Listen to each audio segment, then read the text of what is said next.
quick. I feel like the last couple of times I did this, I dragged it out a little bit. And I don't want to do that to you this time around. However, I also haven't streamed in a couple of days, and I feel like I'm a little bit out of my element right now. So I got a blend of things going on at the moment. Let me do what I can to fix this for you. Oh, yeah, I don't even understand which window I'm on right now. Let me go back here. That was a mistake. Let me go. Yeah, this was a big mistake. Okay, now I'm going backwards. I'm going to take longer than usual, I feel like, at this point. I want to say a big, fat thank you to the After the Factors. I appreciate you being here. Taking the time when you could be listening to plenty of other things. So thank you for your dedication and your faithfulness to my endeavors. Let me make sure all of this lines up right here. No, that was good. I actually like that. Let's leave that right there. I like that. Let's make sure I have this still in my smorgasbord. And then let's put this on all the right playlists. I hope you're having a good shift if you're at work. I hope you're having a good drive if you're commuting. I hope if you're doing some chores and stuff like that around the house. That you're not bored out of your mind. That what we're doing here will help alleviate that a little bit. And help you to have a good time, pass the time.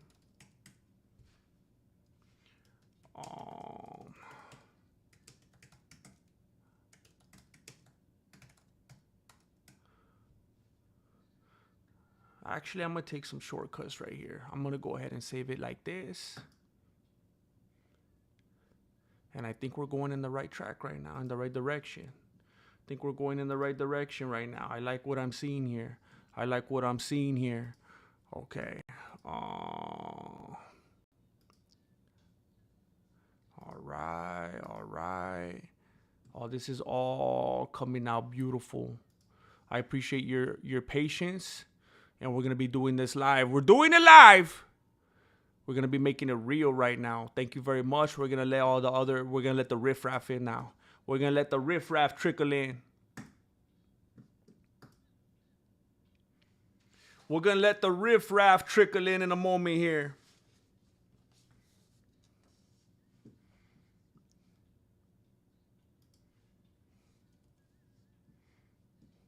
Let's go ahead and switch it to live. Oh, Alex Lorenzo, what's up, man? Hey, Alex, correct me if I'm wrong. I believe this is your first time. Alex Lorenzo, please correct me if I'm wrong. I feel like it feels like the first time. It feels like Alex Lorenzo's very first time. Now, I'm not saying that this is the first time that you ever been here on the channel. Or even the first time that you ever been here on the stream. I just think it's the first time that you've been number one. And I want to say congratulations. Congratulations. I appreciate you. This stream, this community is filled with gringos. Filled with them green taggers. The green people. The gray people are becoming few and far between. And I appreciate you as their representation, Alex Lorenzo. Jorge Tirado, what's up, man? Chancla is up. Chancla's up, fresh and clean, sparkling white. Jorge Tirado just washed his socks this morning. So fresh and so clean. What's up, Adam? Beto, the tío Beto, what's up, man? What's up, Drew? What's up, man? The headline, yes.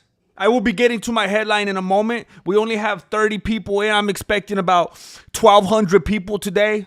So I'm going to let them trickle in a moment. I'm going to give them a little bit of time. The notifications probably hitting those cellular devices as we...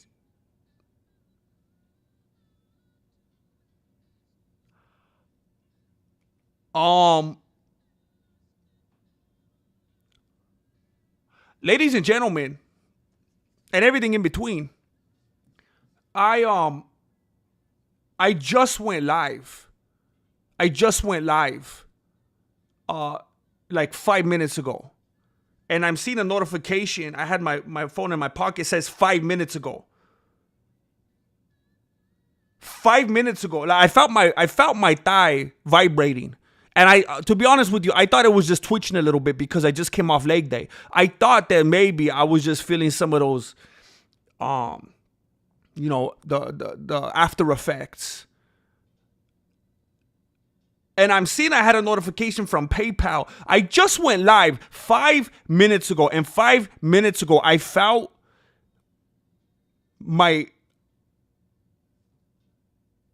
I just got a PayPal notification from ARJR721 just slapped down 100 big ones.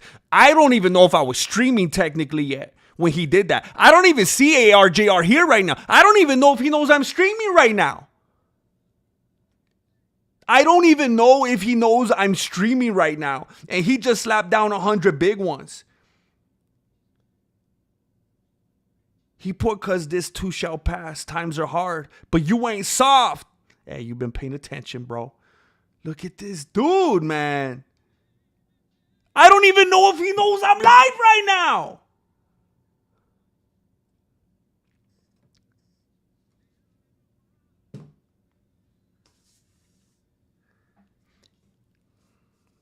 I have been talking with a couple different people. It is tricky. For those of you who don't know, for those of you wondering what's going on, I am in the process of moving. I will tell you right now.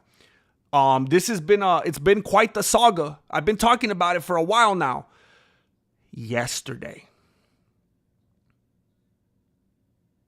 Literally yesterday.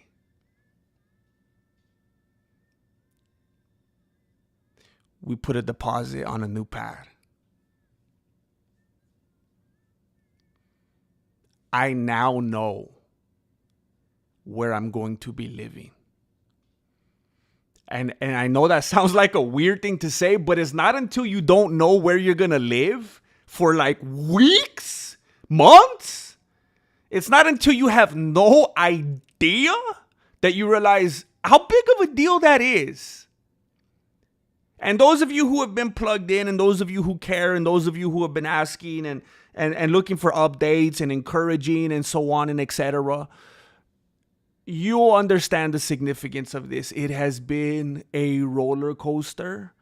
I've been bummed out. I've been depressed. I announced a couple months ago that I was having to part ways with my dojo. I was going to have to leave.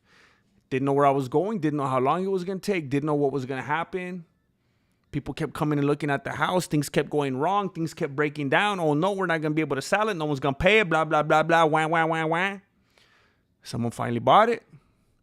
And then we got a move out date. And we're like, we don't know where we're going to go. Well, now we know.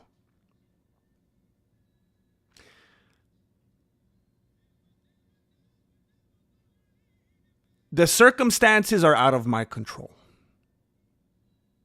I always tell you, two things could be true at once. I always tell you that. And I do not like having to part ways with my dojo and the memories that me and the family have made here. But at the same time, I'm surprisingly excited because of where I'm going to be now. And I could tell you, I think it is very, very good for the Mexican martial arts. Possibly a little too good. There are some things about it that heavily favor the mass proliferation of the Mexican martial arts. And I can now say, I am excited.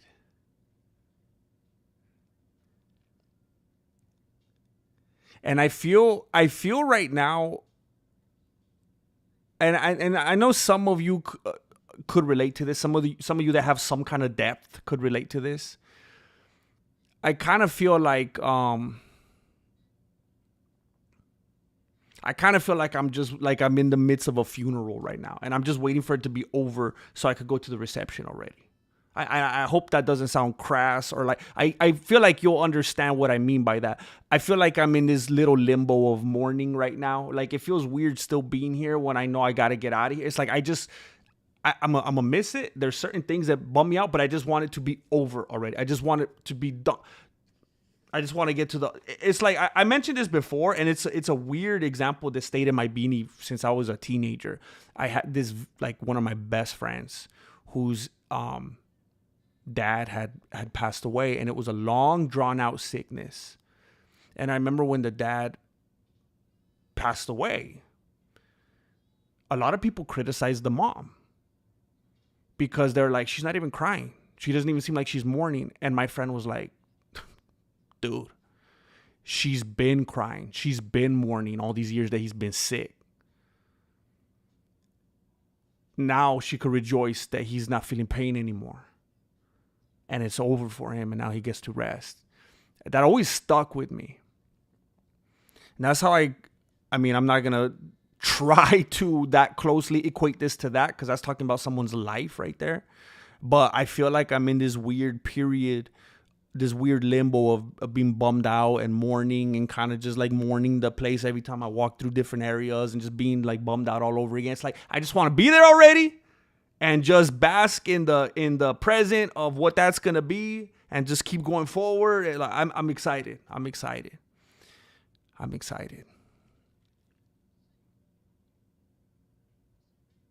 trying to remember why I brought this up. Somebody said something.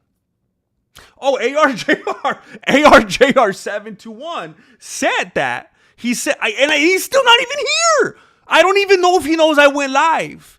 But he sent $100 to the PayPal, and he was just trying to be encouraging and positive. Dude doesn't need, I'm going to have to let him know. I'm going to have to reach out and be like, bro, I got it. And for those of you who don't know, ARJR was definitely part of leading the charge that got me through this crazy, scary valley in my life. July, August, September has been crazy and scary. And you guys have been the best. So I'll tell you again, if and when you show up. But thank you very much, ARJR721. He slapped 100 big ones down in the PayPal. He wasn't even here. The homie did it with his eyes closed. What? I thought I was looking at the same transaction right now.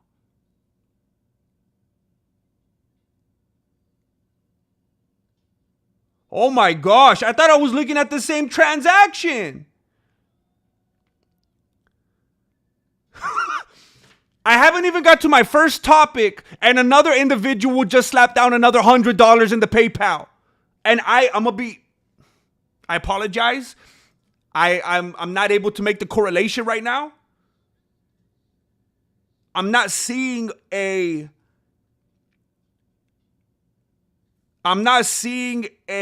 screen name that I could tie to this. And I don't even know if you're in the chat right now. I'm just going to say the name Rigo. The homie Rigo. The homie Rigo just slapped down another $100 in the PayPal. I wonder if Rigo's even here right now.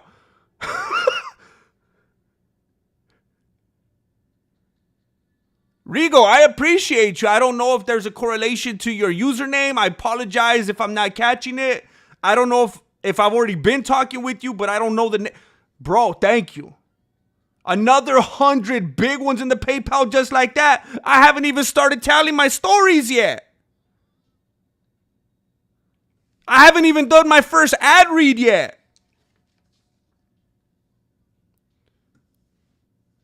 This video is sponsored by my YouTube membership and Patreon. Thank you, Rigo. Thank you, bro. That's fat, bro. ARJR721 and Rigo, I appreciate you. Thank you for keeping this train moving.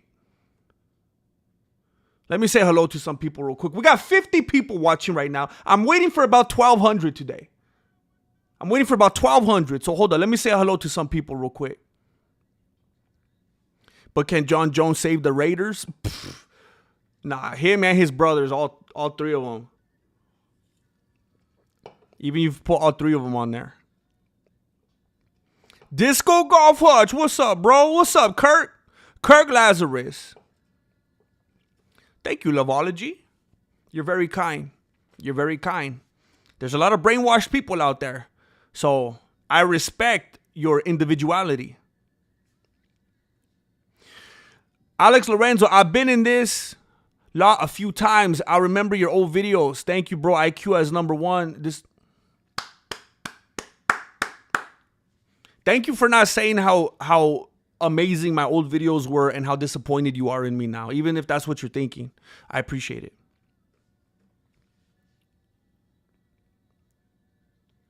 Yo, I just went from deep depression to high exaltation. I'm sorry. I'm both sorry and happy to hear that. I don't know why you were feeling in a down type of mindset, but I'm sure we could all relate. And it's very uncomfortable. It's very unfun. And I'm glad there's even an itsy bitsy teeny weeny little bitty thing that I could do to help alleviate that. Stone Sid say he just farted a little bit. Keep the dude wipes nearby, bro. Africa. 2 a.m. in Africa right now. Sorry, bro. Sorry, bro. I gotta get some of those clocks up. I used to work at a place and they had like 7 clocks up. So it would show you all the different areas of the world, what time it was.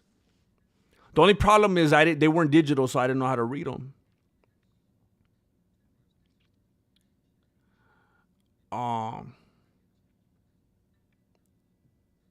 Thank you, Chatty Fanny. Thank you. Meek slays all.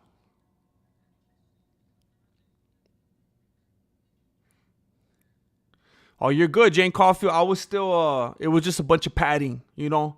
Nothing of substance yet.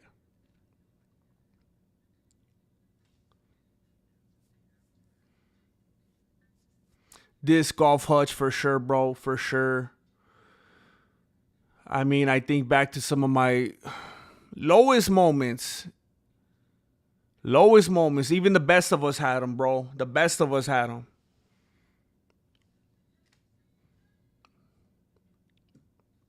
Everybody goes through it, bro. That's what makes the highs feel so good, bro. Thank you, Jane. Yeah, I haven't, you know, I was trying to figure it out and articulate it to even just myself a while back about why I have felt the way I have for the last few years. Just so blah. And I think I realized what it was that when I was a very, very, very young man, when you're a kid, when you're a teenager, you feel like you have the whole world at your fingertips.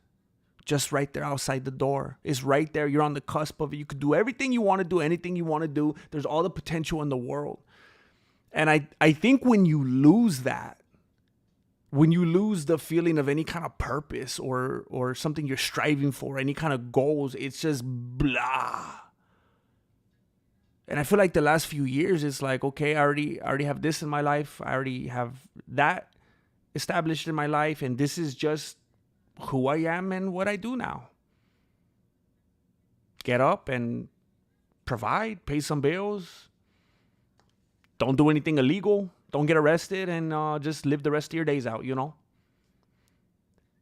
I felt like I got to a place in my life where it was just Groundhog Day, just going through the motions, which I think most adults could relate to. You lose that joy and that ambition that you had when you were very, very, very young because unfortunately, life could beat you down and you start, at least if I'm speaking for myself, one of the things that I've said on here and I've said to myself too often is, hey, that thing that I want to do, why even do it? It's not going to matter. I've done it already. And it never matters. I'd rather just do nothing and not be disappointed, instead of applying myself and exerting myself and getting up early and getting excited and putting in the effort and using up the resources and so on and etc., just to get beat down again, just to get disappointed again. What for? And when you're that younger person, whatever it is, I'm going to go to college and I'm going to get this degree, or I'm going to get that job and I'm going to get that promotion, and I'm going to get that kind of car, and I'm going to live in this kind of... Sometimes you get to a point in your life where it's like, I feel like it's just going to be this until I'm not here no more. And when you lose your purpose, when you lose your reason to get up, when you lose the hope that you're going to achieve any kind of goal, it's like you don't even want to have them. They're just a tease. And even though this was... even though these were circumstances out of my control, now that they're happening, feels like I'm being placed into this position where, whether forced or not, they are finally now new opportunities, new horizons, new experiences, new settings, new locations, a clean slate that was forced upon me, which I have to look at as a blessing in disguise, because I don't believe I would have had the courage to force it upon myself. And I might have just lived out the rest of my time being afraid to apply myself, to even try anything again, to step out on a limb, to shake things up. Now I have to. And that is a blessing. And I feel like I've gotten something back that I haven't had in years. Excitement, anticipation, goals.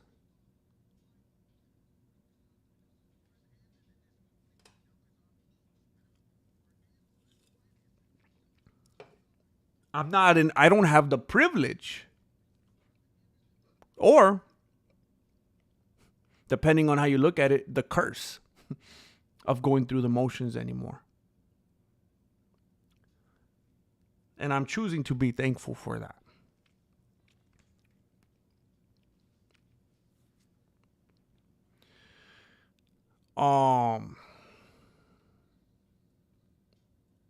So I will say this, I'm not going to get too in the weeds about it. I am moving to a place still unbelievably relatively in the same area. I'm not leaving the state or anything like that. It's still pretty fairly close to where I've been.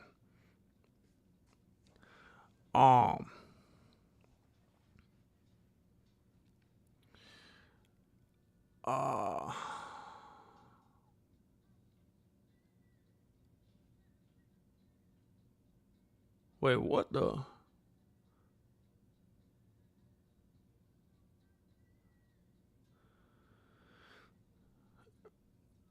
Like, you remember where their crib was at? You remember where they crawled first, sad to say goodbye to the house? Yeah, and you know, I've learned in talking with some people, everybody's different. I mean, even on this channel, I've seen it where I've said a couple things about my house and I've been bummed out about it, and there's people like, oh, get over it. It's just, I mean, I don't know if they're like 17 and they don't get it yet or what, but yeah.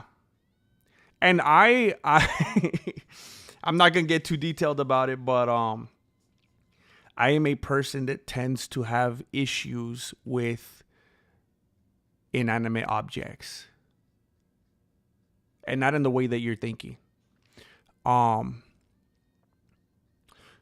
I have been on multiple occasions referred to as a hoarder. I am somebody that happens to have problems with letting go of things. So you can only imagine how it's been for me to have to leave my home. Yeah.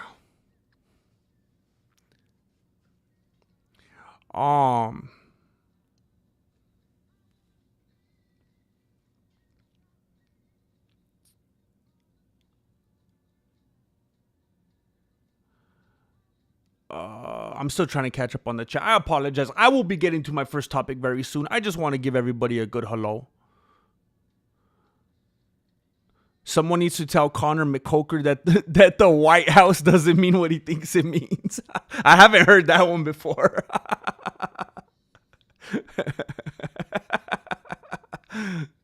He's trying to fit that whole thing up his nose, man. He's trying to do the opposite of the wolf in the, what's that story? He huffed and he puffed and he blew. So he sniffed and he sniffed. What's that story? It's the Three Little Pigs, or how's it? Instead of blowing down the house, the dude's trying to snort up the house.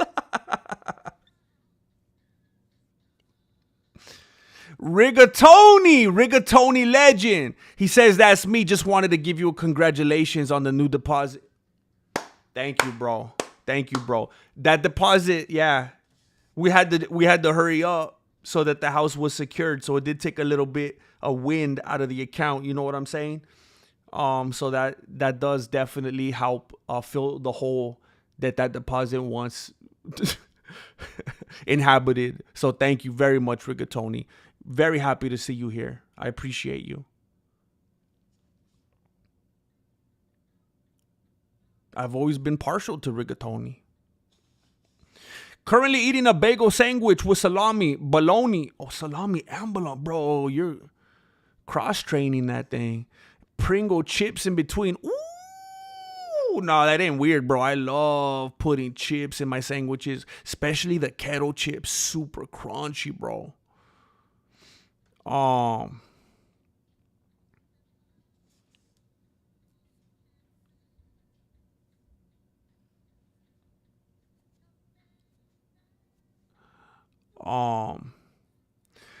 Love from Saginaw, Miami.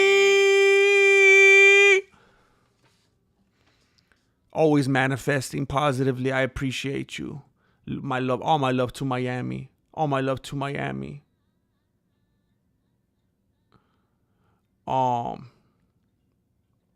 You're an anti-hoarder.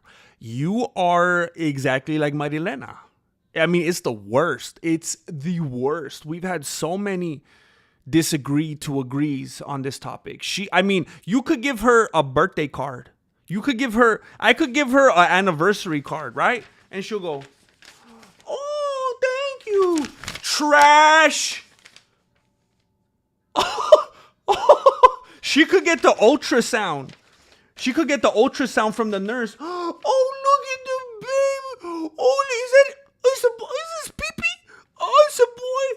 Oh, wait, we can't say it. But I'm old school. It's a boy. Oh, where's the trash? Trash.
that should be messing with. I could see the level right now.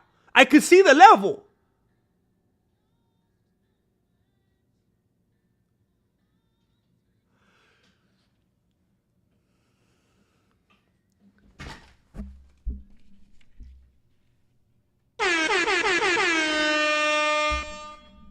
One, two.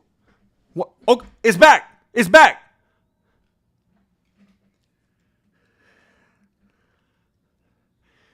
Please tell me the last thing that you heard me say.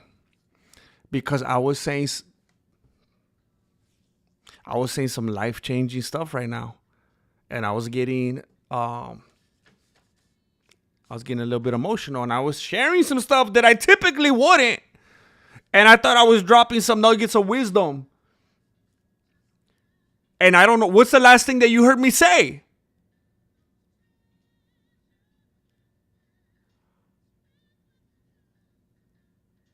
The last thing that you heard me say was that I was a hoarder? That's the last thing you heard me say?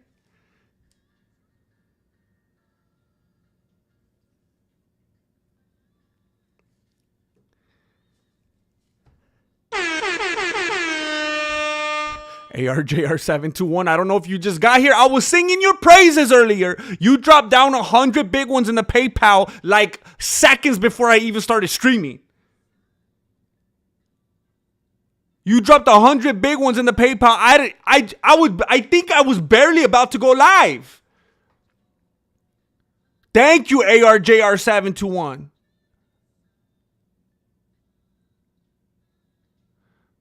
So did you hear about me telling you? Okay, let me try to remember everything. Did you hear about me telling you that Marilena would throw anniversary cards in the trash like the second after I handed to her? Did you hear that part?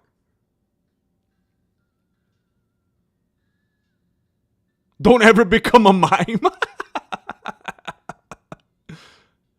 Did you hear when I was telling you that she's like the exact opposite of me? That I apparently am a hoarder and I like to keep stuff. So you did hear that. I said, she's so on the other polar opposite. Okay, good. It's a boy. Where's the trash? Okay. So did you hear, what did I say after that? Did you hear about what I was saying about my experience with my first grade teacher? Mr. Figueroa. Did you hear what I said about Mr. Figueroa?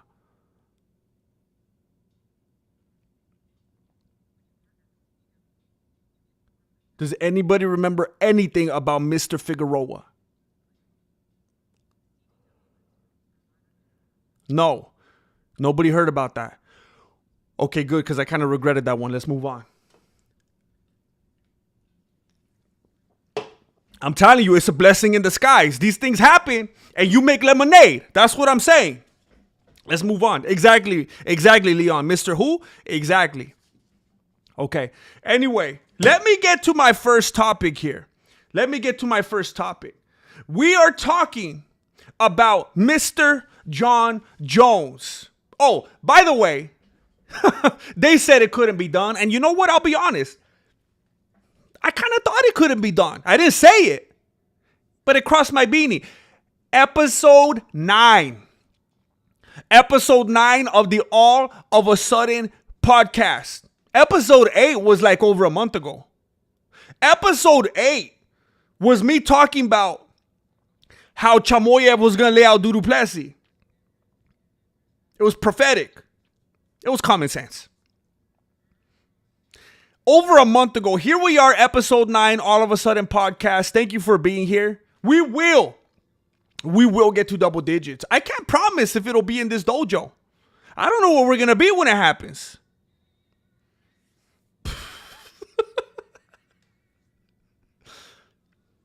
But we will get there. Today we're talking about Jon Jones. Jon Jones is our greatest hope of fighting terrorism at the White House. Look, here is what I want. Wait a minute. Don't tell me it's not working again. Why are you telling me to go to mic number 2? I don't have a mic number 2. I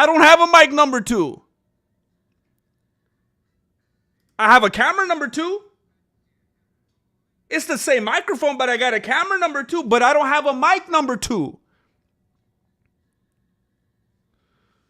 Here's something that I think is very important to talk about.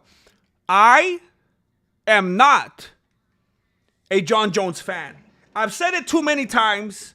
I know I've said it to the point where you think it sounds defensive. I've talked about it so much that you think I must be a Jon Jones fanboy. I get that. I understand it. But I think it's very important when I'm talking about things like that to just lay the foundation so that you understand where this is coming from. This isn't coming from a biased fanboy. It's coming from a place of truth. And I will constantly remind you, that's why you're here. Because you are an MMA truther. And you want the truth, the whole truth, and nothing but the truth. And the truth is that Jon Jones is not a politician. Jon Jones is not a preacher. He's not a teacher. Jon Jones is not an activist. He's not a TED talker. He's not a group leader. He's not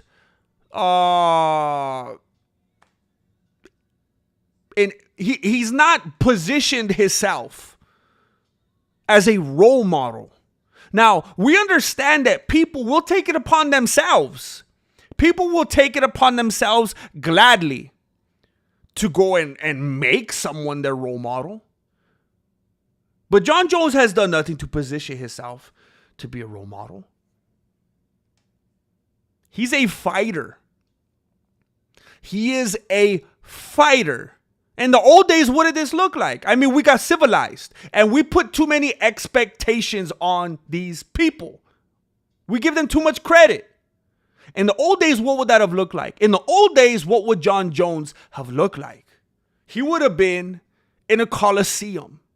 He would have been fighting another man, potentially to the death. He would have been standing there looking up at some dude to see whether or not he was going to go like this or go like this, right? That's what it was. It was savage. It was savagery. These dudes were beasts. I'm telling you, savagery, bestiality. These dudes were crazy. You think it's no holds barred in 1993? But today, we don't want to let this dude fight at the White House. We don't want to let him fight at the White House because he's unreliable? Because we don't think he's punctual? Did anybody think he was gonna be? I was about to say, fighters are animals. And that's how we like them. They're brutes. They're cavemen. They're psychopaths. I would have it no other way. Now, do I like Jon Jones? No. Do I even think he's the greatest of all time? No. I'm not a fan. But for Dana White to refuse to let him fight at the White House when we are on the cusp of potential terrorism.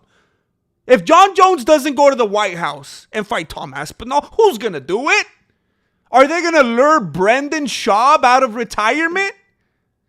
The dude just started his Patreon. I don't know how it's going. If it's not going well, trust me, there's a prize. There were rumblings of it. Brian Callen started asking them, and Brendan told, you'd be surprised. He said, would you come out of retirement? You'd be surprised. Who are they going to get? Is it going to be Brendan Schaub? Is it going to be about the money? Is it going to be Derek Lewis? You know what you can count on Derek Lewis's back acting up. That's what you could count on. It's an unbelievable narrative to keep Jon Jones out of this main event because you think he's unreliable. I don't expect my fighters to be the most punctual people. We are family. 'Cause I got all my homies with me. I mean, what are we talking about? Are we talking about merit badges? Are we talking about gold stars? We're expecting the wrong things from our fighters. And I'm bringing this up not because I can't stop thinking about Jon Jones. I'm bringing this up because Daniel Comer, DC, he's the one that was talking about this. I just innocently went on the UFC news. What's going on today? You know what's going on? His greatest rival ever, DC, is saying, Dana, please let this dude fight at the White House. Now, there's people in this chat right now that do not like Jon Jones. That's like saying, I don't like diabetes. Oh, duh! You want me to print you a certificate? I don't expect you to like Jon Jones. He's an idiot. But for anybody in here to say, well, I don't like Jon Jones. I don't think he should fight at the White House. If anyone who you didn't like didn't fight, man, we would have some boring events. That's like the funnest part of it. When we don't like a dude and we get possibly the opportunity to see the dude get knocked out. We could root against them. We need heels. And my point in saying that was, if you're in this chat and you're anti-Jon Jones fighting at the White House because you don't like him, do you think Daniel Comer likes him? DC himself is on his YouTube channel saying, Dana, please let this dude fight. It's at the White House. The 250th anniversary of the Declaration of Independence against the Brits. This is the only and best shot we have at American winning. Dana, you got to do it. This is coming from his greatest rival ever. Dude can't stand him. Dude hates him. You think you don't like Jon Jones? Try living vivaciously through DC. And Dana could be like, well, he fell through. He was unreliable. He didn't come through on this. DC's the one that was in the gym training. DC's the one that was preparing mentally, physically, doing everything, sacrificing his body, his time, everything, training camp, paying people to get ready for that fight. He's the one that feels it more than anybody when Jon Jones was having to back out willingly or not. And you guys want to be mad and say, look at what DC's doing. That's objectivity right there. That's humility. That right there, I got to hand it to him. That is DC being an MMA truther right there. Let me take a little pause because I heard some love in the chat. ARJR721 with 5 Mexican martial arts memberships. Thank you, ARJR721. This is for the dude, for James Sanchez, for Red X the third, for Red 13. For Red X111, I'm not sure. For Carfi, for Rodolfo Lopez, congratulations, welcome to the YouTube family. Don't forget to scope the membership perks tab. It is the official dark web of the Mexican martial arts. That's where you can find all the behind the scenes goodies that I did not deem good enough to put on the main channel. Mar Loca.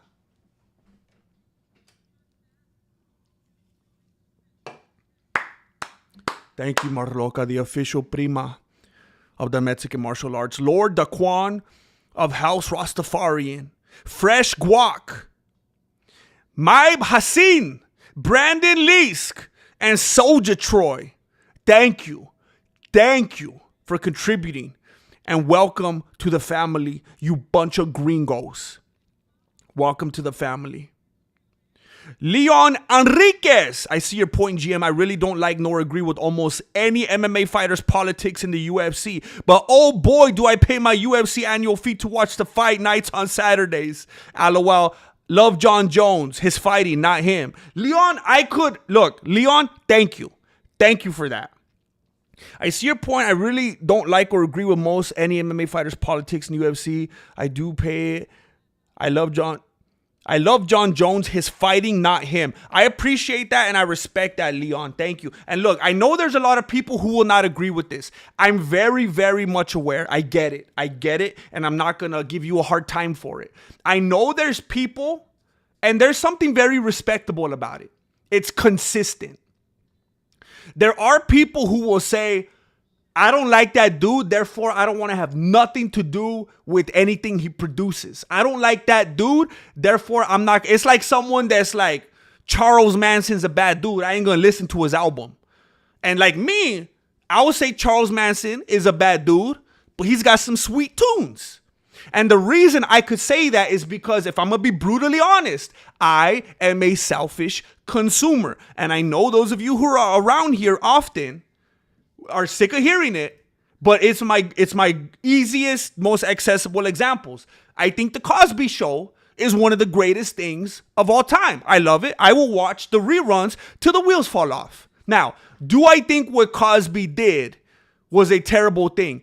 Yes. Do I think like all the other dudes in his era were doing the same thing, yet they weren't exposed?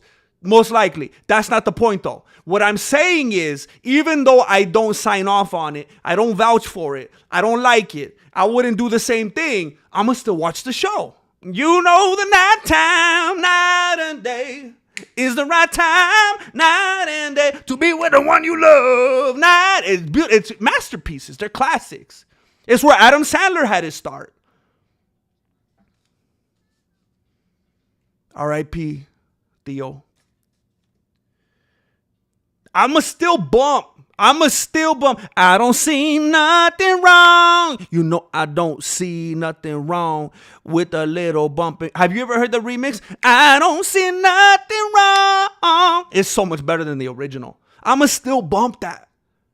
I might not agree with every move that the artist makes, but I'ma still bump it because it resonates with me on that level. Now, I ain't going to go mobbing around and making the same moves as him, but I could still find ways to appreciate the work.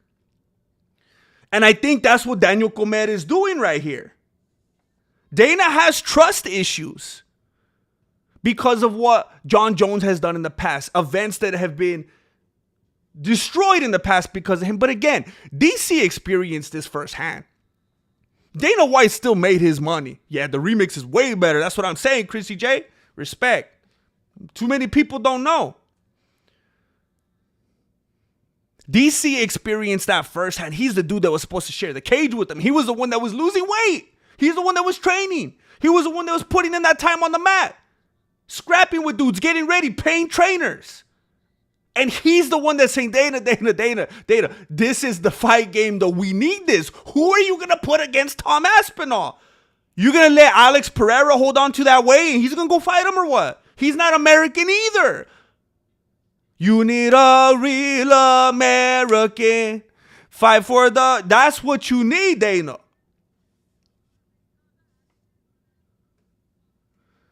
Dana White likes to act up and talk about how much he loves America. I just saw Dana White today.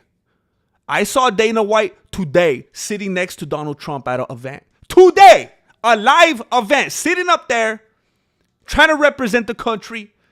America, America, America.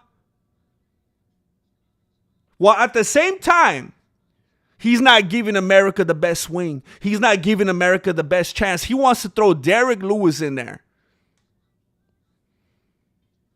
The best that Derek Lewis is going to give us in there is after he gets tapped out or something like that, he's going to give us a funny promo. Oh, I couldn't do it because my butt cheeks were like they're perspiring and we're out on the lawn and there's no air conditioning out here. And it's funny. I'm going to laugh. But then I'm going to say, Dana, I told you so. Dana White appears to be willing to let Conor McGregor fight at the White House. I don't know if he has explicitly said, yeah, he's on the card, I'm going to let him fight.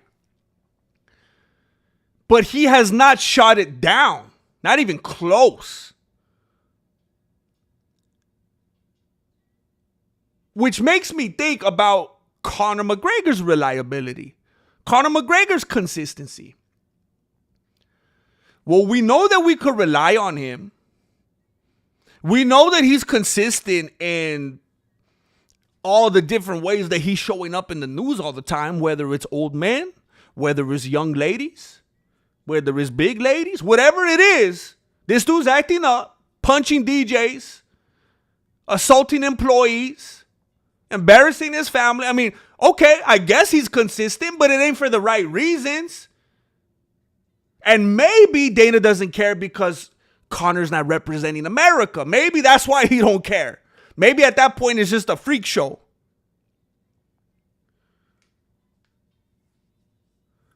But it's very interesting that this dude that is unbelievably reliable and consistent for all the wrong reasons. Looks like he might show up and he's going to show up and beat the American. He's going to show up and beat Chandler. I don't know if this is about America at all. Maybe this is it's a big ruse. Maybe we're all being fooled. Maybe this event to mark the 250th anniversary of the signing of the Declaration of Independence with America. Maybe this is the introduction. Maybe this is the event to mark the New World Order. Maybe the 250-year anniversary at the White House, maybe that is the mark of the fall of Western civilization. Maybe that is the moment that I don't know what they're going to call us. It's pro UK, it's pro Ireland, it's pro Brazil.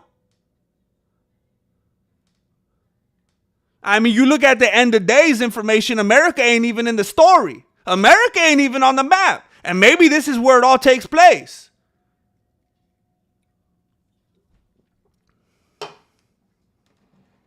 Even Rome fell. That's what that dude said when in Rome. That dude that went to Rome and he saw it fall down. He's even Rome fell in a day. Even Rome. Wait, hold up. Even the Rome fell. Even Rome fell in one day when he was. I don't know who that was. If you know who it was, correct me. Even Rome fell in a day. When in Rome. And we think we're invincible. We think we're invincible. We have one American champion that nobody even wants to talk about. Whether because they feel like is on the same level as talking about the WNBA, or they just want to sweep it under the rug because they don't want an American champion. They want to squeeze us out.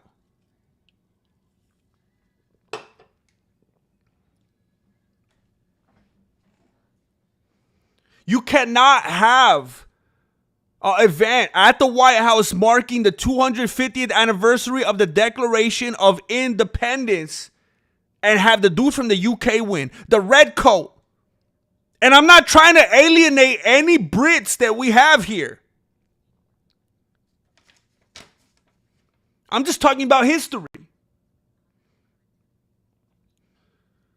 For them to have this event at the White House and not give the American even the opportunity to win, it's like going to McDonald's and ordering a salad or a wrap even. What are we doing? Just host it in the UK. Host it in Brazil. Host it in international waters. Do it on a floating ship. Do it on a cruise ship.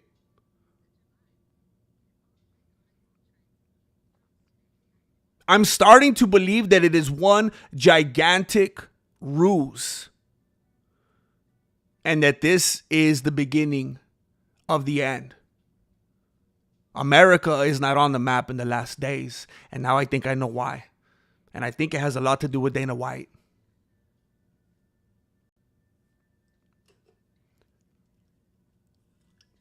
It makes me sick to think about it. And so I'm going to move on to my next subject.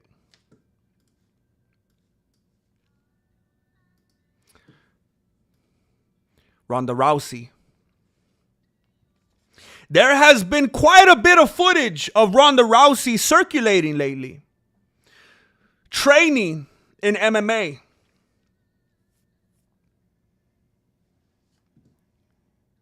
Ronda Rousey is training. She is a training mama. That's what it is. We're encountering some semantics difficulties. We're encountering some legibility issues here with Americans. Ronda Rousey is a training mama. But people think she's training MMA. I have seen this footage. And I'm not trying to give her a hard time. But I think people are very confused in their speculation here. There's footage that she shows, which was, I'm glad for her that there was a second part of the footage, because the first part had some text that said something along the lines of, I think it's like a template a lot of people use, how it started, and it looked bad. It looked real bad. And then it had a cut to say how it's going. And it was a little, if you put some mitts on your sister and had her hit some mitts, it would look about the same. I mean, any able-bodied, healthy, it was, on par. As it looks, when somebody hits mitts, it makes you look good. For somebody to hit mitts and look bad? I mean, do you remember when Stephen A. Smith was hitting the mitts? To hit mitts and look bad, there has to be so many things that went wrong. Hitting mitts is basically engineered to make you look so much better than you actually are. To have that go sideways, something spectacularly wrong took place. And it started off looking real Stephen A. Smith. But it ended looking real Conor McGregor hitting mitts circa today. And I'm glad. I'm glad at least that for her. Because she's a human being. I don't need to trash her. I'm glad that at least that is intact for her. ARJR721, GM is like an old guy in Boondock Saints. Make like a tree and get out of here. Make like a tree and get out of here. Make like eggs and leave. Wait, what? I didn't get it at first. I've tried to watch Boondock Saints. I can't watch it because of their accents. It drives me crazy. I can't watch it. Their accents irritate me. But now that I got to the end of it, I understand what you're saying. Sometimes I want to say something and the words coming out acts faster than my thoughts. I appreciate that though. Ronda Rousey is not training for an MMA comeback. She has stated this. She has said this. Now, she did kind of tongue-in-cheek, kind of wryly make the statement, never say never, but that's just something that people say. She does have a business with her husband where they sling beef. And I mean like OnlyFans. I mean like they have a company where they sell steers. They sell steer meat. And I learned a new word the last time I was streaming about steers, about cow eunuchs. They're very progressive.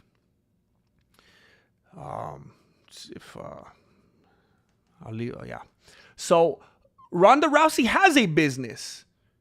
She's still in the public eye enough that it could work in her best interest to say things along the lines of, never say never. You never know if I'll come back to the fight game, because it leaves the doors open.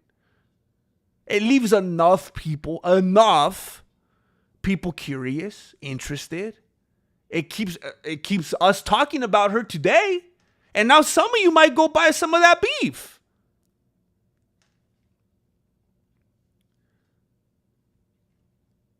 But it's clear based on what she's actually said. Based on the actual timeline. Based on her Instagram, her life, her photos, her videos, her baby. That she's just trying to get back into shape. she's losing that baby weight. That's all it is. She is a training mama. Not training MMA, training mama. She's just trying to lose that baby weight. And when you look at it in that context, perfect. Great. She's doing excellent. Somebody trying to stay fit and healthy and move around and burn some calories and get that blood flowing, beautiful. But if you look at it in the context at which a lot of people are trying to frame it, that she's trying to get back into that octagon, especially with Amanda Nunes coming back onto the scene, I'm telling you, Khabib's mom, and most of us know Khabib's mom from the whole he could never fight again because his mom made him promise, don't ever fight again. I don't want you to fight again. That's kind of like her calling card right there. That's her claim to fame. Khabib's mom made him promise, don't ever fight again, and we lost the greatest MMA fighter that has ever walked this earth. That has ever walked this beautiful green flat earth. We lost him because of a mother's promise. Now, I haven't heard a single other person talking about this, which I think is very interesting because I think they want to perpetuate the lie of Rousey coming back. But here's how I know she's not. After this footage began circulating, Khabib's mother called Ronda Rousey and made her promise to never fight again. She was so concerned after seeing that footage that she wanted to make the same promise that she made her son made. When you make a promise to a lady of integrity like that, it's not an easy thing to sever. It's something that you take serious. It's something that is to be honored. Khabib Nurmagomedov's mother reached out to Ronda Rousey and made her promise that she would never fight again. And she won't. She won't. Now, I wouldn't put it past her to step into a WWE ring and do some acting. But she's not going to get in the octagon and throw down. She won't do it. There have even been reports. There have been reports that Dana White, and this is in multiple sources, this isn't a one-off, this isn't a presumption. He has been open about it. He's been vocal about it. It has been out that Dana White wants Ronda Rousey back. But here's the thing. He ain't talking about MMA.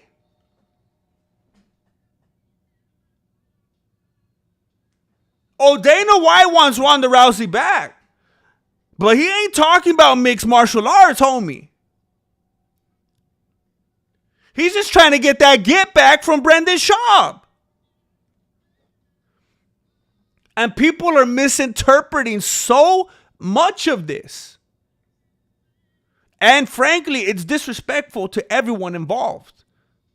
People should have the ability to be healthy, to train, to sweat, to promote their business, to slaying beef. Now, personally, I still don't agree with them cutting off the cow's chorizo. And I know that's anatomically incorrect because chorizo comes from pigs. But I don't want them cutting off pig chorizos neither. And ironically, if that's how they made chorizo, I wouldn't eat chorizo. But as it stands, I love chorizo. But this ain't about the chorizo. It's about how the chorizo is made.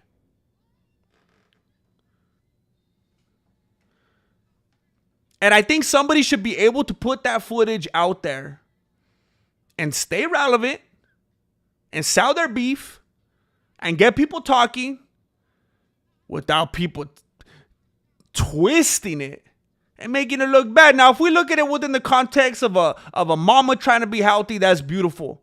But if you look at it in the context of her trying to come back in the midst of Kayla Harrison and Amanda Nunes, now she's a laughingstock. And that's not fair to her.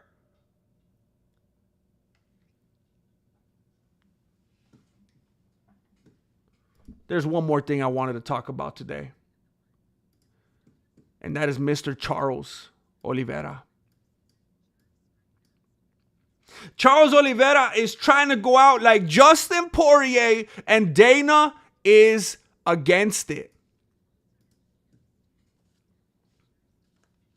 As far as I'm confirmed, Charles Oliveira should be thankful. He should be giddy. He has just received what we would refer to affectionately in the MMA community as a blessing in the skies. Charles Oliveira is nearing the end. He's circling the drain. And I say this as someone who was once the biggest Charles Oliveira fan. I am the one who, way back before it was cool, was not only rooting for Charles Oliveira, but was saying he is going to be the next champion once Khabib Nurmagomedov retires. And people laughed. They were like, have you heard of Dustin Gaethje? The highlight reel? You're talking about Charles Oliveira, the journeyman? Have you not seen Dustin Gaethje? Have you not heard? Someone's gonna act silly and jump the gilly. Have you not heard of Justin Poirier? I was being real about those two individuals long before anybody wanted to admit it. People were still...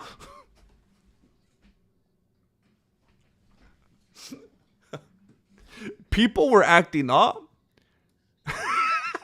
In case you forgot, people around that time, they were not only trying to make me feel dumb, they were not only trying to make me believe that Justin Poirier, that Dustin Gaethje had a shot. These are the same people that were trying to tell me that Tony Ferguson would be the next undisputed champion. And I ain't talking about celebrity boxing either. These people were trying to tell me Poirier, Gaethje, Ferguson. And I said, no, Chale, Oliveira. I told them like this. And they didn't want to listen. And he became the champion. And I know everybody says this. I know the moment anybody becomes a champion, immediately, instantaneously, they become the greatest ever. We live in a period where the moment somebody becomes a champion, they are the greatest ever. They're the GOAT. That's how it is. Recency bias, TikTok brain. That's how everybody is these days. The next event, the next UFC event that we watch, and I don't even know when it is. Saturday, could be a fight night, could be a pay-per-view, whatever. Whoever wins, they're the GOAT now. That's how it goes. And I was telling everyone it was going to be Charles Oliveira. They laughed, and I was right. And he went on a reign where people were calling him the GOAT, the greatest ever. He kept winning. And here's a claim that I made recently, and I stand by. When Charles Oliveira won the title, when he won it and kept defending it, he was already past his prime. Yeah. I'm saying this. That's cute. You want to get offended? That's cute. I'm saying this as a bigger Oliveira fan than you could ever wish to be. Get over yourself. I'm saying this as the person that was rooting for him more than anyone, that believed in him more than anyone. He was past his prime. And I know there's some simpletons out there. I've encountered them. What do you mean? How is he gonna win a title and defend it as many times as he did if he wasn't ever at his prime? Because he was that good. Because that's how good he... Plus, if we're going to be fair, because that's how good he was, he didn't even have to be in his prime when he won and defended it.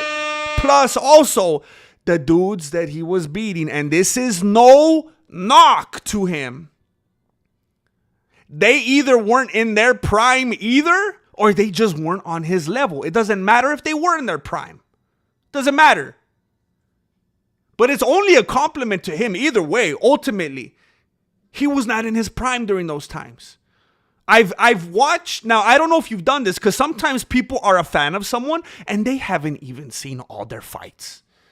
They became a fan like when the fighter made his Bohemian Rhapsody. You know, whatever big event that was, that's all they know. And then from then on. You know, the people that only know Conor McGregor's fight against Nate Diaz part 1 and from then on. The people that only know Nate Diaz from the Conor fight and that fight on. And haven't even seen anything before that. I have seen every single Charles Oliveira round. He was not in his prime when he won the title and defended it. Do you think he's in his prime now? I think we all know that he's not. And I'm going to read some stuff before it disappears. Western Mass Climber has been a faithful member of the channel for 2 months. Shout out to whoever bought this. You know what, Western Mass Climber? We have some unbelievably generous people in this chat. Unbelievably generous people. I don't even know who it was at this point. But I thank you. And I hope you take advantage of the membership perks tab. There's stuff in there that no one else could see. It's like you could see dead people. But like, it's not a big, you know, sweep the rug out from underneath you at the end. It's like for real the whole way through. There's no dead people in there, but other people can't see it. Kaimon! What up, everybody? And what's up, Kaimon? I said I ain't going to stop streaming until Kaimon gets here. And I know I made it sound like I'm going to stop right now, but I'm going to go for a little bit longer. Thank you, Kaimon. Thank you. I'm saying all of this to say that it's time for Charles Oliveira to ride off into the sunset.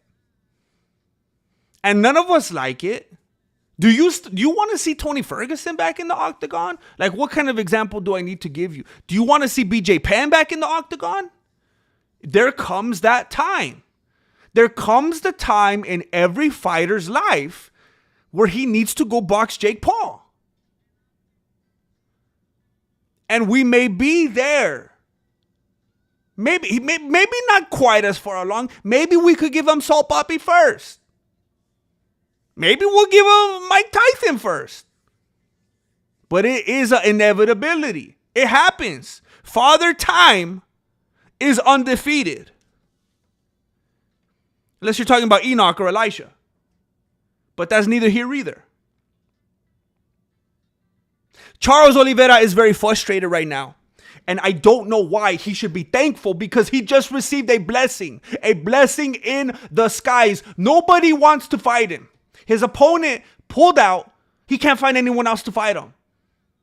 He's like Hamza Chamoyev all over again a few years ago. Nobody wanted to fight him. Nobody wants to fight Charles Oliveira. And he's going on social media and he's upset about it and he's complaining about it. And he should be thanking God. He should be on his knees thanking God. You know what happened to Charles Oliveira? It's like when you're a kid and you're looking under your bed for a monster. And you don't find the monster. There's no monster there. You know what you're supposed to do? Whoo! Whoo! Thank you. Well, Charles Oliveira's not doing that. What you're not supposed to do is go on Twitter talking about how the monsters punked out and didn't show up. You're supposed to be thankful. You know why? Because you're not supposed to want the monsters to be there. Now, I know for some people who live off the adrenaline a little bit, I know some people need that thrill. They need that thrill. It's kind of the chase of looking for the monster. And then maybe when the monster's not there, you're like, man, I was ready. I was just waiting for that monster to give me a reason. But at the end of the day, even at the beginning of the day, because some of us have different schedules in the household. Some of your parents work graveyard or whatever. At the end of the day, even at the beginning of the day, everybody's life is different. Ultimately, you don't want the monster under the bed. Trust me. It's like when my little dog barks and then you step up to him and he's like, oh, snap. Never mind. What'd you think? You thought I wasn't going to step up?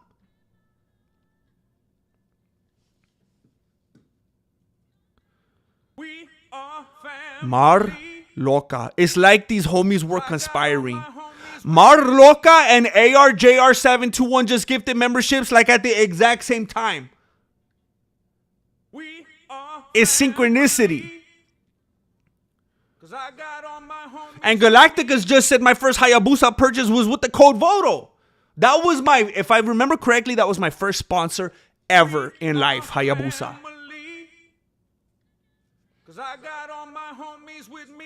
Mar Loca, ARJR721. You guys are unbelievable. You guys are unbelievable. And because of you two, Caveman BJJ, Daryl Alexander, James C. Productions, Casgal, Nicholas Cox, Swagman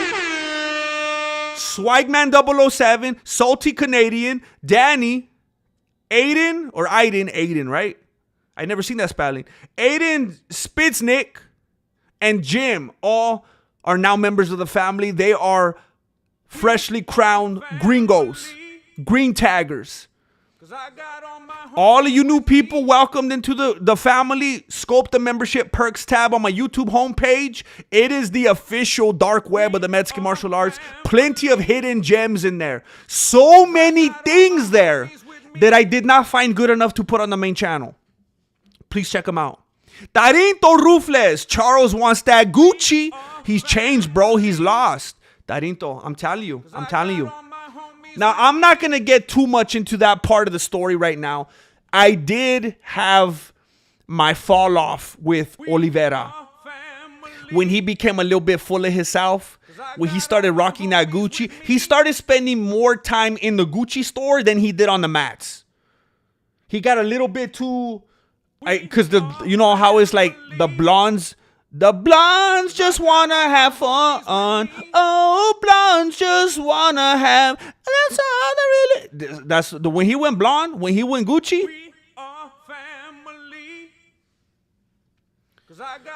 And that's when I had to part ways and be like, you know what? I can't vouch for this. Because he became a different person. He started acting different. He started moving different.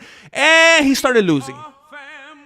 You cannot serve both the fight game and Gucci. You could only have one. Thank you, Marloca. Thank you, ARJR721. Unbelievable. Just birthing new members left and right. ARJR721. If you got gifted, hitting the like is mandatory.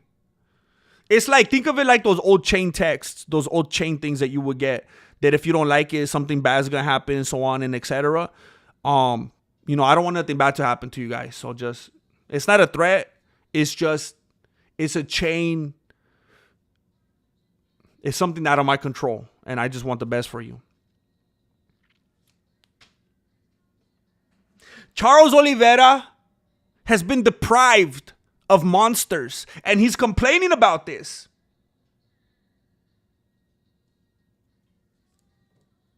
The event is in Brazil, by the way.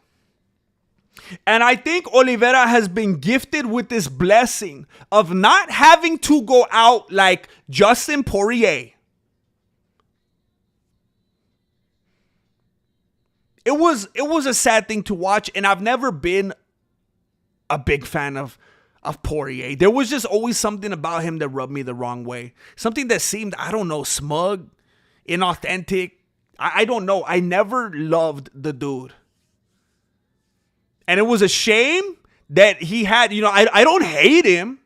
I don't hate him. And it was a shame to have to watch the dude go out on his Chile in front of his hometown. I would have been happy for him if he got to win in front of his hometown. And Oliveira is in a position where he's basically spared of having to go out in that same way. And he is not taking the opportunity. He's not accepting it for what it is.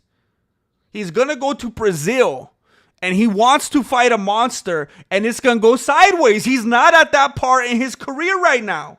He has the ability to go up on top. He has the ability to go out on top. I got all my homies with me. Charles Oliveira has the ability to go out on top right now like Seinfeld. He has the ability to say, hey, nobody wants none of this. Nobody wants none of this. I was trying to take him out of my hometown. I was trying to fight him in Brazil. They don't want it. They're getting sick. They can't make weight. They're too far. They're on vacation. Nobody wants none of this. And he could say, you know what? I'm going to have to retire because nobody wants a piece of this. And then he could go out looking like a savage. And people be like, dang, like years from now, years removed, before people know like how it really was. Like if you go down the road, they're going to be like, dang, that fool was supposed to have one more event in his hometown and nobody was willing to fight him. He must have been a savage. And he could be legendary for that. But now he keeps going on social media, calling everyone a punk, and someone's going to come out the woodwork and make him regret it. He should take the blessing. And there's a part of me, there is a little part of me, because you know Dana's always pulling the strings. Dana doesn't want to let the American that has the greatest shot at beating the Brit fight out the White House. Another thing that Dana's doing, there's a piece of me that thinks that maybe Dana doesn't want Oliveira to fight again. Because if Oliveira gets trashed, if he gets beat, all that's going to do is make Ilia Tapuera not look so great. Because this by the way, like everyone already forgot about it, right? It just proves the whole recency bias thing. People get way too excited when something happens in the moment. People already forgot about it. But they were calling it the best 3-fight win streak in UFC history, even though that we already know that was Poirier, McGregor, and Gaethje for Khabib Nurmagomedov, because all those dudes were in their prime at those times. Anyway, when Tapuera defeated Max Holloway, Volkanovski, Oliveira, none of these dudes were in their prime. I will remind you, I made videos like every day talking about it for weeks. I know you guys were sick of hearing it. Max Holloway isn't just back into his prime because he got a pump, because he got a cute little pump and got some muscles. That doesn't put you back in your prime. You have to consider who these people are fighting, who those people lost to, the manner in which they are winning, and so on and etc. You think about the ways in which Volkanovski just lost his prior fight. I mean, yeah, he beat Makhachev the first time, but then how he lost, the battle that was. And then he took another fight way too quick, way too short notice, had to cut way too much weight too fast, got a head kick, got knocked out, went into another fight way too fast again. You're going to count that? And then Oliveira, the Brazilian zombie that was already way too... That's what we're dealing with here. Now, if you go on top of that and take Tapuera's most recent victory, after he's already ducking Sarukian left and right, you take his most recent victory against Oliveira and then show someone else destroy that dude, it's gonna lower the impact. It's gonna lower Tapuera's stock, especially since he's that ethnic Conor McGregor. Especially with Ilia Tapuera being that ethnic Conor McGregor and running his mouth out there and acting like he could stand toe-to-toe with Crawford. I told you people that Canelo, I was the only one willing to talk about it. With these colors on. With these colors on, I was the only one willing to tell you, you know what? Yeah, Canelo's going to lose. Canelo's finally going to lose a fight that he lost. Because somehow, he's always like, even when I lose, I win. Every time Canelo would lose, he would still win somehow. And I said, finally, he's going to lose the fight that he lost. I knew that Canelo was going to lose. Does anybody think that Tapuera has a chance against Crawford? The dude is delusional and his wins are padded and they're artificial. Dana White does not want Oliveira to fight again because it's going to make Tapuera look worse and he needs Tapuera to make money.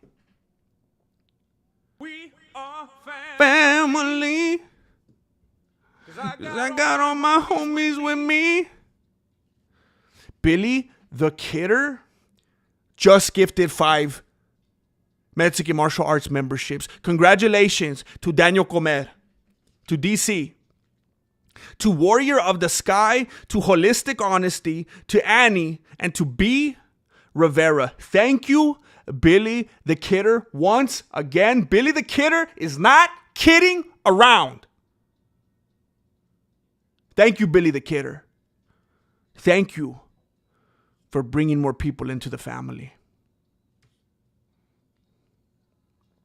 Beautiful. Billy the Kidder, member for 36 months. If any of you homies are not already in the Discord, please do. I want to start a discussion about ideas to pitch GM for content when UFC is too boring. I like it a lot. Let me do this for you. Let me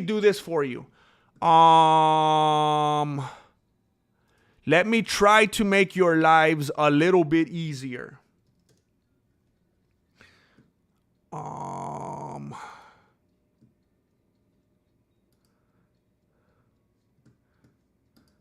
Let me try to retrieve something for you right here.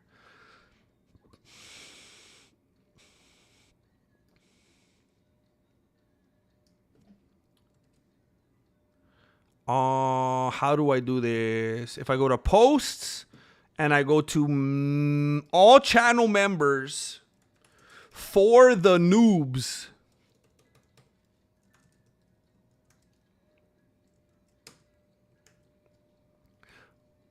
All channel members. Okay.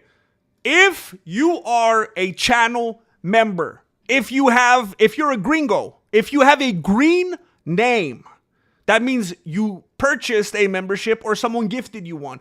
If that is you, you have full access to the membership tab. All the tiers are the same. I appreciate everyone that, whether it's $25 a month or 99 cents a month, I appreciate all of you, and you all have the same access. I just on the membership tab posted the link to the Discord because it's something I like to make available to all the members because I have to do something, some differentiators here and there. I'm not trying to leave anybody out, but I have to do something extra for the members. I have to. So I just posted on the membership tab, most recent post, the link to the Discord. If you want to get in there, there's always homies in there chatting and keeping the conversation going.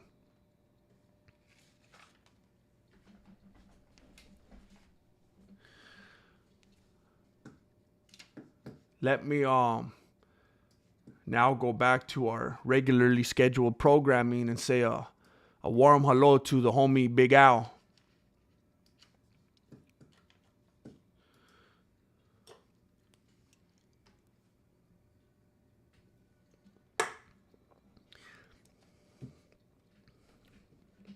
Any thoughts? Any questions? Any concerns? We've been talking about Jon Jones today. We've been talking about Ronda Rousey. We've been talking about Charles Oliveira. Yeah, GM, I'm making an open discussion on Discord for things to pitch you. Then I'll make it into a digestible email or community post so you can read through them. Billy the Kidder, you are a beautiful soul. I am blessed to have somebody like you in the community that cares enough about it, about its longevity, about the future. This is outstanding, unbelievable. There are people who get paid to do their job and don't have this kind of passion and enthusiasm about it. And you are just taking it upon yourself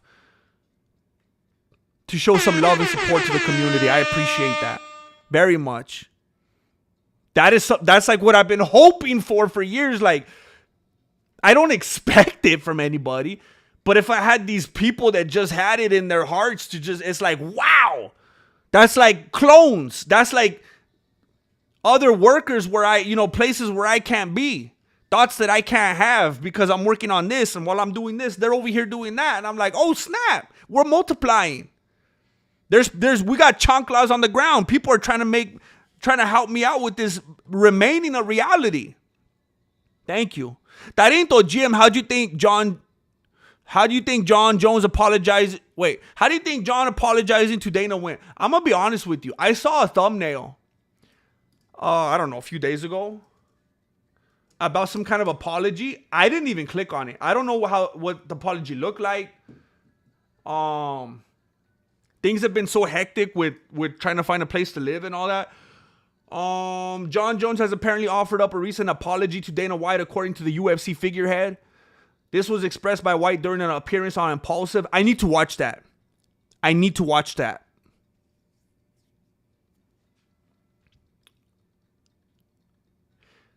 While speaking to WWE star Logan Paul, I still can't believe that. I can't believe that's the way that he's described.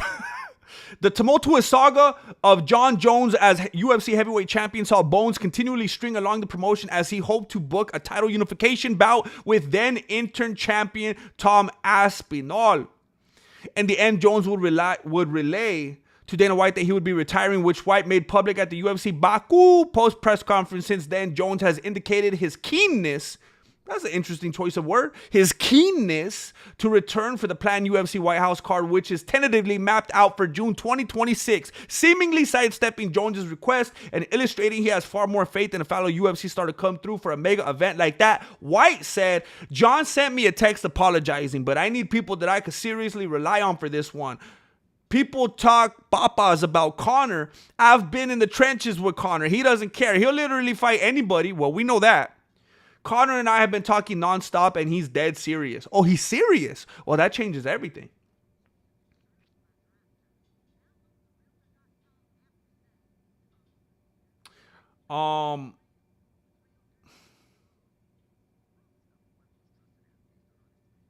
So I'm a little confused. I mean, does it go into detail anywhere on any platform, on any article, exactly what that entailed? Do we know what his apology was, or just that he apologized, like in general? How do you think he apologized? How do I think it went? Look, there's a little piece of me that there's a lot of little pieces of me I realized recently. There's different sizes, but the little pieces that I've been referring to, some little pieces today, and one of the little pieces is that I kind of think that, because see, I worked in sales for a couple years, and one of the most important things about sales is the pullback. That is what makes somebody want something. Wow, that sounds gross. I apologize. But what happens is somebody maybe kind of comes in wanting something. Maybe they don't even know if they want it, but they're there. There's something there. Whether they were killing time, stalling, curiosity, saw an ad, someone told them about it, whatever. If they really, really, really didn't want it, they wouldn't have been there. So there's some sort of curiosity, some sort of interest. And the way that you magnify that is with the pullback. Ooh, well, actually, I don't, you start, it depends on what part you are in the process. One of the most easy times and places to do a pullback is during a credit check. Someone's thinking about it and they're like, you know what, let's see what the figures look like. Let's run it. If I don't like it, I'll leave. I'll go somewhere else. I just want to take a look at it. So they look at it, and I know this works because it even happened to me. And this isn't just about being a shady tactic. This is reality. When somebody is thinking about, I don't know if I want it. Maybe we'll see if it works out. I don't know. Maybe it's a want. I don't know if it's a need, and blah, blah, blah. You run the credit and, I see that you missed the house payment back in February. Oh, yeah, okay. I see that you went over your limit a few times on this car. Oh yeah. I see you already have 2 open autos. Oh, so you get to the point where they're starting to wonder if they could even get the car. And you know what? Because of the way human behavior works, now they want the car. Because they don't want someone telling them to their face, you can't do this. You can't afford this. You're not able to have this. Oh, yes, I can. Oh, yes, I will. You're not going to embarrass me. Of course I could get this. Just like when you tell someone, I don't know if you could pick that up. It's kind of heavy. Oh, let me show you. And now they want it more than ever. Even if they did it. I went, when when I had my fall from grace and I had to return my Mercedes, when I had to return my Mercedes and get a Nissan Kicks, I was sad about it. But the moment they were telling me how egregious my credit score was and how even more egregious my debt to income, the atrocity of my debt to income made my credit score look beautiful. It made my credit score look impressive. My debt to income is where everything almost fell apart. But when they told me that they didn't think it was going to be possible to get me into that Kicks, I wanted that Nissan more than ever. It was the pullback. And I believe that's what Dana White very possibly is doing to us, because he is this generation's Vince McMahon. Dana White, you could love him, you could hate him. He is an unbelievable businessman. He is brilliant with what he does. It's the same thing as Michael Scott. He was an idiot. He was a goofball. He was silly. He was a wreck. But he was so darn good at his job. That's why he never got fired. They did everything they could to keep him. You watch the show and you think this guy is a moron. But they went through every hoop they could to keep him, because that's how good he was at his job. Dana White is Michael Scott. Dana White is Vince McMahon. Dana White is Michael Scott. Dana White is a chameleon. I think it's very, very possible that this is one of the most brilliant moves that Dana White has ever pulled, and that it's a pullback.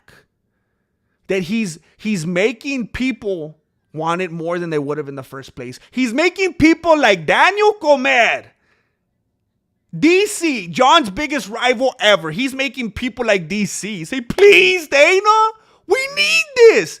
It's working. The pullback is beautiful. It's a beautiful tactic.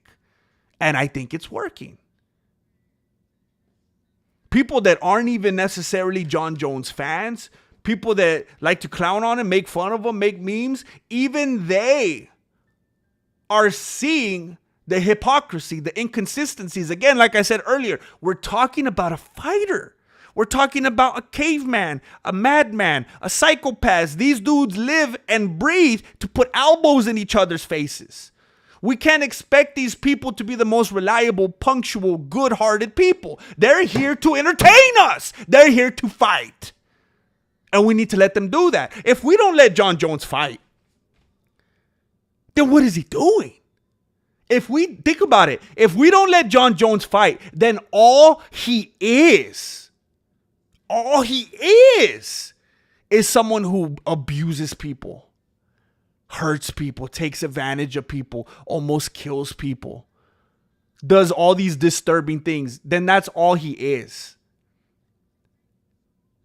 We're taking away the only good thing he has to offer us, to be able to watch him maybe lose, or maybe save the reputation of America. Do you hate America? Is that what you're telling me? I think it's a pullback. I think they're laughing about it behind the scenes. ARJR721. I once said that GM could make an instruction manual funny. Then I saw his swing arm build videos and I yelled out, I knew it. Hilarious. I had so much fun making those. I can't even remember. I can't believe I used to have sponsors. Me. I used to have people say, can you talk about my product?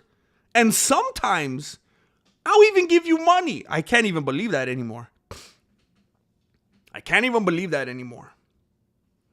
I had so much fun doing that. It was flattering. It's a big compliment to have a company put their trust in you like that. Thank you, ARJR721.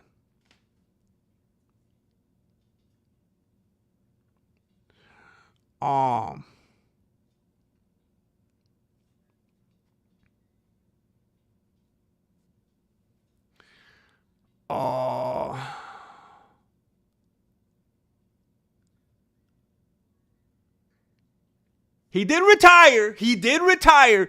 But we're gonna act like he didn't unretire. We're gonna act like he did. Look, I think it's. I will say, I think it's fascinating.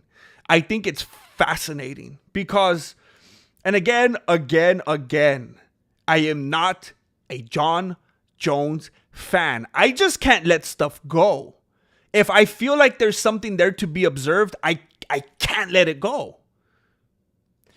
And I think when there was the narrative, he's scared, he's a duck, even the money was there, everybody's saying it, all the sources are saying it, the money was there, they did give him the money, it wasn't about the money.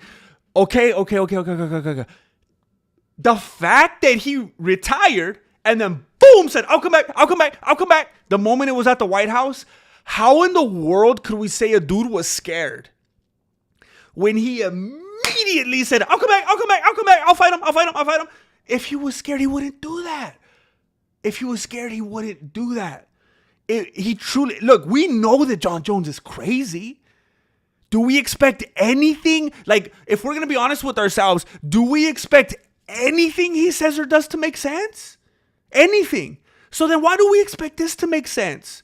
If he retired and never came back, then, oh man, I don't know what to tell you, Jon Jones. It looks like you might have been scared. But if he comes back less than a week and says, I'll fight him, just because now there was something to motivate him, I don't know if what it was that was lacking in his life, whether it was some kind of validation, some kind of something that you could attribute to purpose to at least make it sound somewhat positive. Whatever it wasn't the money.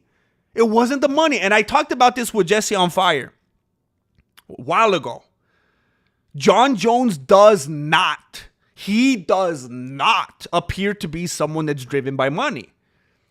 He definitely hasn't won, earned the most money. He doesn't have LeBron James money. He doesn't have like Hollywood actor money, but he has money to where he could live in a much nicer place.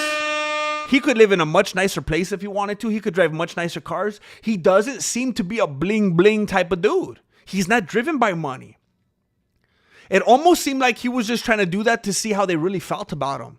And then when he got that validation, I remember I was like that in high school. There was a couple of different girls where I was like, oh, I think I like them. And then the moment they liked me, they was like, oh, I don't like them. It was the chase. The moment he was given that validation, he's like, oh, no, I'm not interested anymore. I was just curious. I just wanted to know that I could get your interest. And now that I have it, I realized that was all I wanted. So I think when he was putting the money out there and they gave it, then he was like, oh, cool. Huh. Wow. You guys really do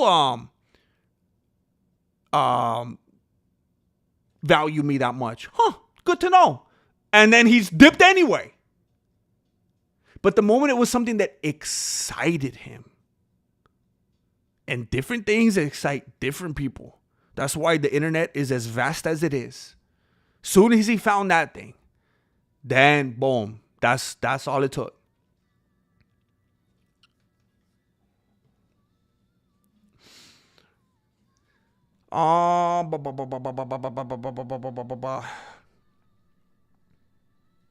He says a lot of things. We shouldn't believe a liar. Why should he get to fight for a bout for one fight? So for me, look, here's why I'm so okay with it. To me, Jon Jones getting to fight for that bout, and again, it's like I'm able to compartmentalize it to such an extreme. To me, Jon Jones fighting for that bout is no gift to Jon Jones. That's just for my viewing pleasure. Because I just want so bad to see that freak. I don't want to watch some mild-mannered, polite dude fight at the White House. I want some crazy Cyclops, 6-armed, 15-foot tall dude that breathes fire. I want a freak show. Jon Jones is a freak. It's not because I'm a fan or because I think he deserves it. I'll give it to him. He earns it. He's done so much for the sport. Child, I don't care about that. I don't care about him. I just want to see a freak show. I want to see the crazy, psychotic, insane American dude fight the British dude. Because I'm sick in the beanie. That's what I want. It's for selfish reasons. It's not that I think he deserves it. He's earned it. He apologized. He's put his time in. Not at all. And like DC said, hey, if he doesn't show up, fine him $1 million or something like that. Put it in the contract. Tarinto, talk about Chandler hoping for McGregor fight. Still, I think it's pathetic. I think it looks bad. I think to be in that type of an industry, especially where you're supposed to be this crazy dude, you're supposed to be an animal, you're supposed to be a warrior, a savage, to just put so much of your energy and thought and focus on this dude, it's become a meme. People make fun of him now. They pretend as if he has certain affections toward Conor McGregor because he just doesn't let it go. There's a certain point to where he could let it go and look like the bigger man and look like he's disinterested and doesn't need it. And it's like, oh, okay, cool. There's some integrity there. However, I don't know Chandler's circumstances. And we all know that it takes one fight with Conor McGregor and it will change your entire life. And I honestly cannot tell you how pathetic I'd be willing to make myself look if I knew or thought it could lead to a fight with Conor McGregor and set me for generations. So I can't be too hard on Michael Chandler. So I have now concluded in real time, I cannot hate on Michael Chandler. If you even have a glimmer of hope, if you have any kind of little tiny ray of light at the end of the tunnel where it even seems possible that you could ever get a fight with Conor McGregor, you should talk about it till the end of time because it could secure you for generations. So I'm not going to hold it against him. That would be the biggest fight biggest night of Jones's life, meaning he would do something crazy dumb right afterwards. Exactly. So it's kind of a win-win. For people who don't like him and don't think that he should be there, he'll entertain us. It'll be wild whether he wins or loses. And then you also get to see him fall apart afterward. Dan Hooker hosted a tournament. Check it out. He hosted a tournament. Dan Hooker.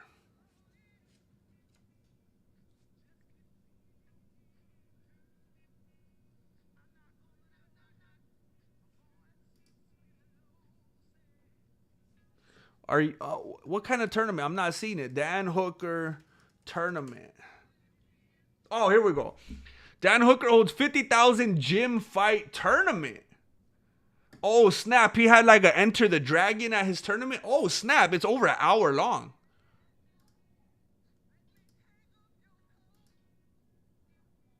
Oh, snap. It looks like these dudes are really fighting.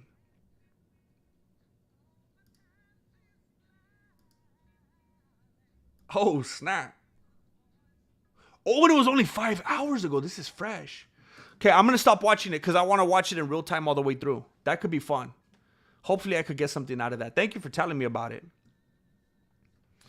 I will check it out.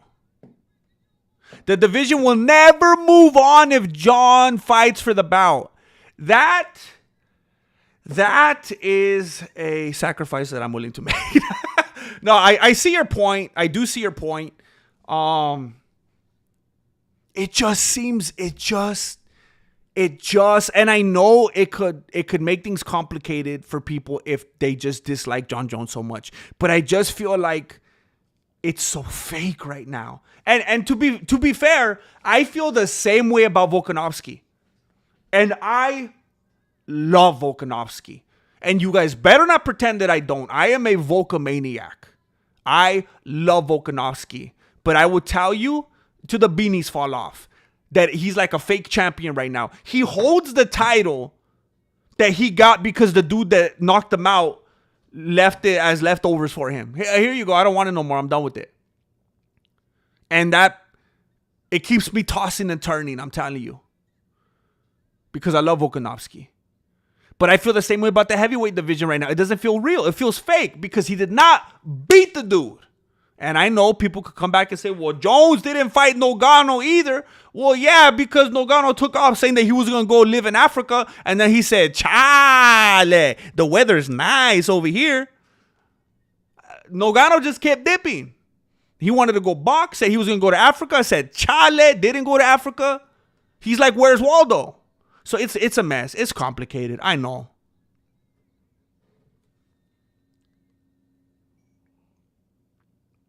Ooh, Lord Racer, are you sick? I apologize, man. I'm still feeling it a little bit. My throat still doesn't feel great. I had to take some medicine earlier because I was getting a pounding headache. My eyeballs were like throbbing. Even my eyes were aching. It was weird, man.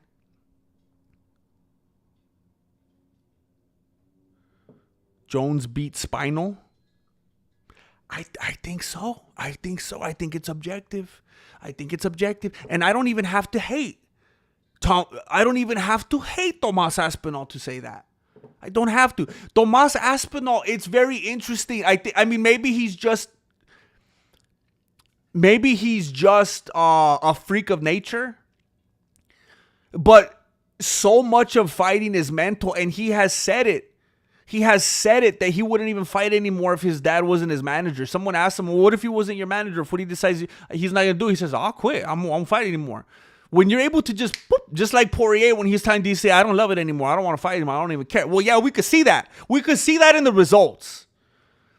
It's not 50-50. It's 100 body and mind.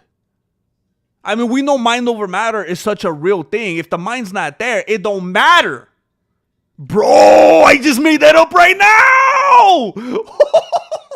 We know that it's about, hold up. Remember I made a quote last time? I'm going to give you hold up.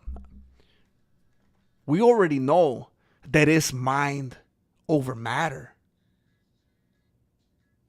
But if you got wait, how did I say it? I'm going to have to rewind it later. Shoot. Hey, bro, you already know that it's mind over matter.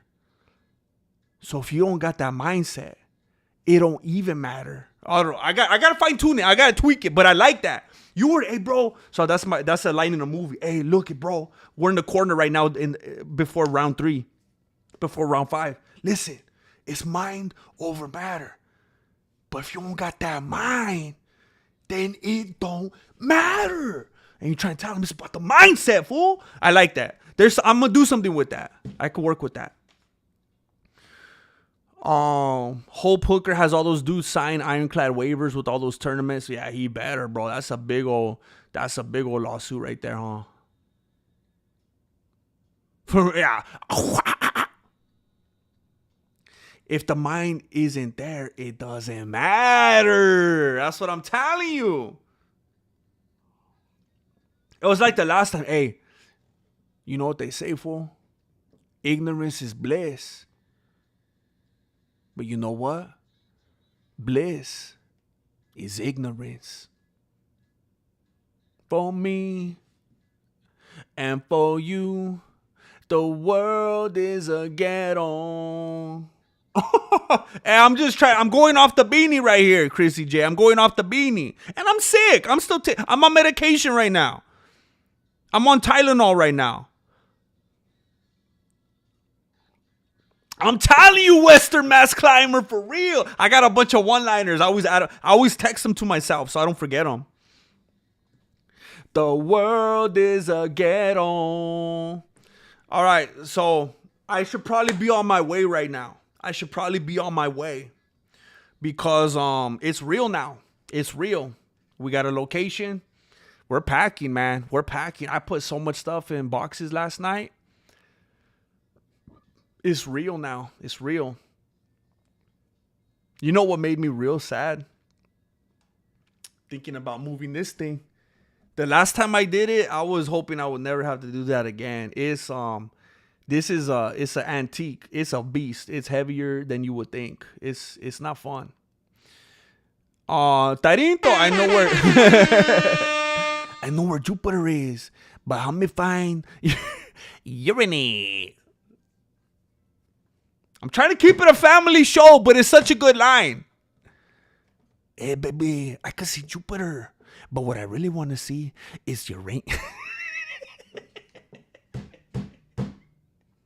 The world is a vampire. That's good, bro. Hey, I wonder if that's where they got it from. Heck yeah, Billy the Kidder, but better. The green tea potion is like the Arnold Palmer, but better. I never thought of it like that. Hey, look it, on the way out. 5 more for the road. Thank you, Javi. Thank you, bro. Thank you. Thank you for those chanclas, Rancelot. Thank you. Much love, Western Mass Climber. ARJR721 says 5 more for the road. For Gerardo Ramirez, Leighton Robinson, Robert Cervantes, Burnout, and Big Marge.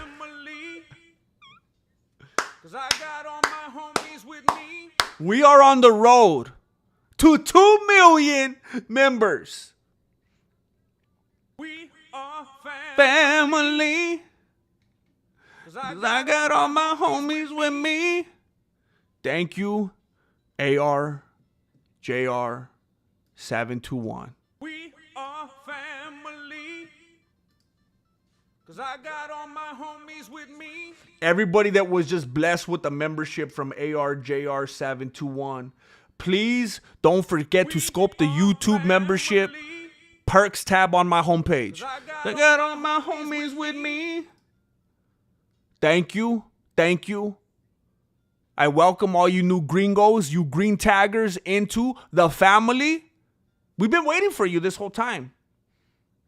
You were prophesied of long ago. And now today, we get to meet you. We are family. 'Cause I got all my homies with me. Thank you very much. I'm going to dip out of here. I'm going to go help do my part. I honestly don't know how things are going to go from day to day until it's real and we're out of here. For all I know, this may be the last thing we ever do in this dojo.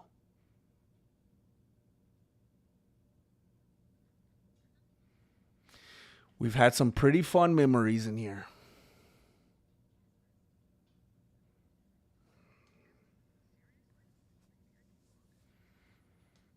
We're going to have so many more, no matter where we are. Because no matter where the dojo is, no matter the geography,